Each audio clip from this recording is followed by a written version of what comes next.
On 20th December, Admiral Lord Louis Mountbatten arrives at Bukidong, Burma to inspect a task force. The unit is preparing to move against Akyab Island, important seaport city and key anchor of the Burma front.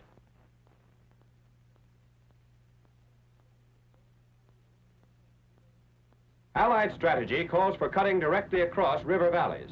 Sampans used for crossing waterways are trucked from river to river.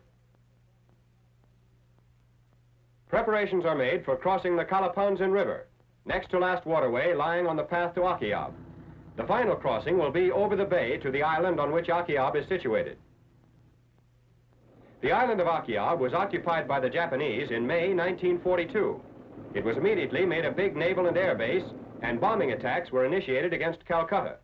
In December 1943, Field Marshal Wavell sent a force of Indian troops toward Akyab in the hope of retaking it. But the drive bogged down, and Wavell's men were forced to retreat. Recapture of Akyab would give the Allies 7 airfields capable of handling bombers and a port which can handle ships up to 8,000 tons. Beyond the Kalapanzin River, the advance continues along the India Road.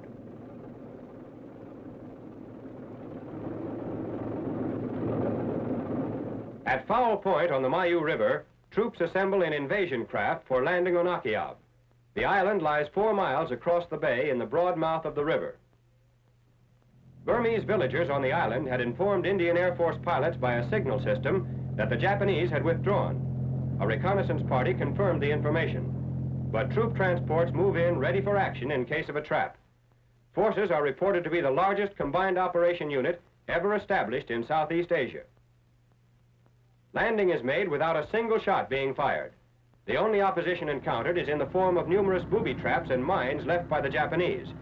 Capture of the island means an important forward base for future operations against the Japanese in Lower Burma. The troops assemble and move toward Akyab, a city of 40,000 prior to hostilities. The 3 Allied columns still fail to encounter opposition as they travel inland. Closing in on the city, the troops find it completely abandoned by the Japanese.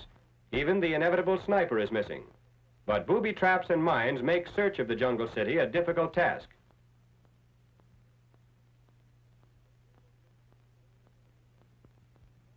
A single Jap is the only captive taken.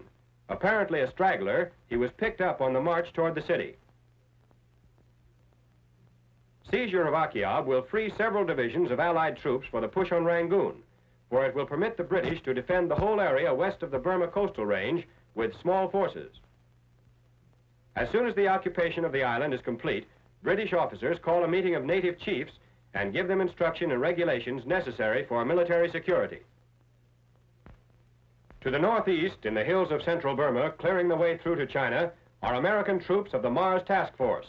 Under Brigadier General John S. Willey, they are closing in on enemy forces less than 20 miles below Namhkam, a Lido-Burma road juncture.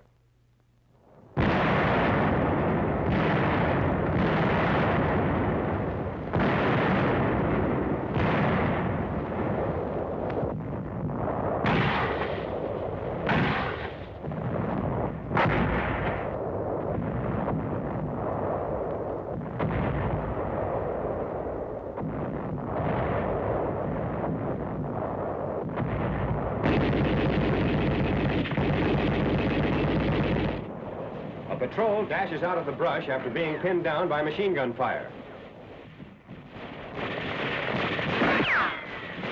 The wounded man is a lieutenant who led the patrol which infiltrated the enemy lines to locate the firing position.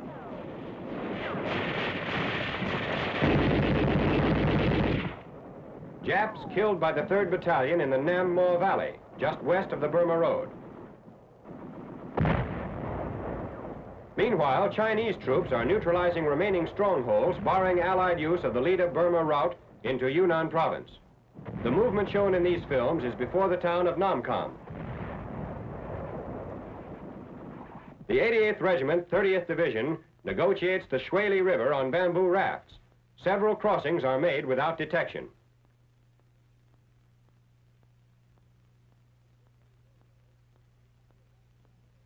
On 15 January, Namhkam is occupied by the 30th Division. Troops inspect a Burmese temple, largest in the area.